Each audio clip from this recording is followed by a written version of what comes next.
Mission Chandrayaan-3 की कामयाबी पर बीजेपी के रियासती तर्जुमान अल्ताफ ठाकुर ने भी कहा कि चंद्रयान-3 के लूनर का चांद पर कामयाब लैंडिंग मुल्क के लिए फख्र की बात है और इस कामयाबी पर इसरो मुबारकबाद का मुस्तहिक है। उन्होंने कहा कि अब वो वक्त दूर नहीं जब इसरो दुनिया की नंबर 1 तंजीम बन जाएगा।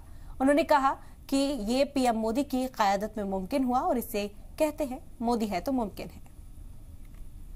भारत देश को, भारत के लोगों को और खुसूसी उन साइंटिस्ट को जो इसके पीछे हैं, इसरो को दिल की उम्मीद गहराई से मुबारकबाद हम पेश करते हैं। और आज भारत देश के लिए एक फख्र का लम्हा है और आज पूरी दुनिया ने देख लिया है कि वो वक्त अब दूर नहीं जब इसरो दुनिया की सबसे मजबूत तरीन और सबसे ताकतवर ऑर्गेनाइजेशन बन के सामने आ जाएगी।